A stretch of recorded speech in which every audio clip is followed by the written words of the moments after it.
53-year-old sergeant at the Southern Ohio Correctional Facility and softball coach at Huntington High School in Chillicothe, Ohio, has allegedly unalived himself following accusations of rape against one of his softball players. Let's get into this one. On Saturday, April 11th, the Ross County Sheriff's Office took a report late Saturday night in Huntington Township, which is outside of the town of Chillicothe. These are very rural areas. This incident allegedly involved 53-year-old Brian Feltz from Beaver, Ohio, who is a softball coach at Huntington High School for the Lady Huntsmen softball team. He is also a sergeant at the infamous Southern Ohio Correctional Facility in Lucasville, Ohio. We can get more into that if you want to, because honestly, I'm surprised I've never gone over all that. These allegations involve a 17-year-old softball player who was playing on the Lady Huntsmen softball team under Brian Feltz coaching. Also worth mentioning that Brian Feltz was a former softball coach at Clay High School in Portsmouth, Ohio as well. We don't have any kind of real details about this incident on Saturday night. There are, of course, allegations and things online, but we've not had anything publicly released. To be fair, we haven't had anything publicly released about any of this, but that doesn't stop us now, does it? On Monday, allegedly, this girl was at school and was so upset that she was crying and was sent home from school early. Other students and people were saying that this girl had a noticeable head injury that was potentially related to the incident on Saturday night. The investigators believe that this injury is tied to the incident as well. This coach was placed on leave from Huntington High School, I assume pretty immediately. I hope so.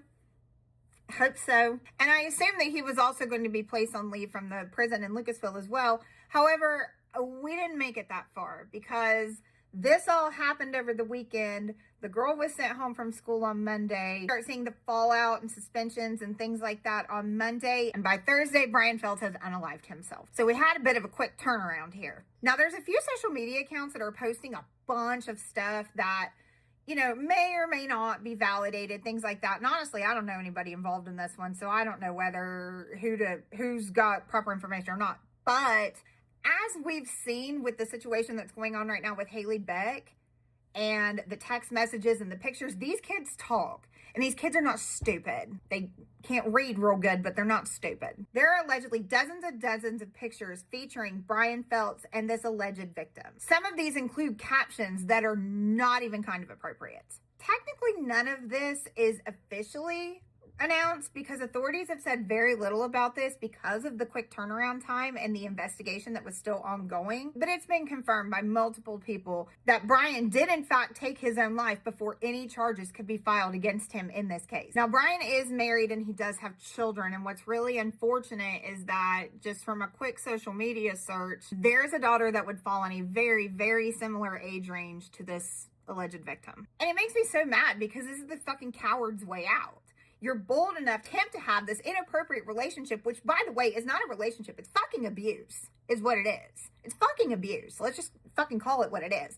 But you're trying to have this power imbalance, authority figure, pedophile shit with your players, but then you're too fucking chicken shit to stand there and fucking take your lumps when you finally get caught for what you did.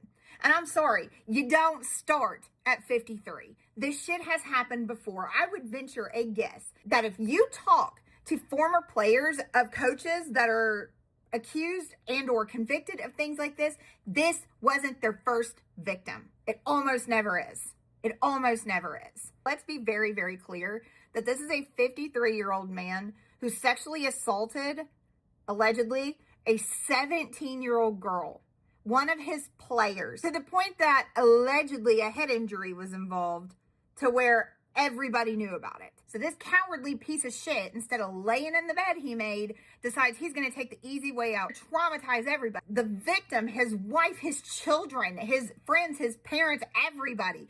You're going to fucking traumatize everybody else so that you can take the selfish way out and not take accountability for your actions. Be so fucking for real right now. Anyway, because of the nature of his current condition, I doubt that anything further will come out about this, and I think that's fucking disgusting. This poor girl. I cannot imagine what she's going through mentally right now. I hope that physically she's doing okay now, but it seems like for a minute maybe she wasn't.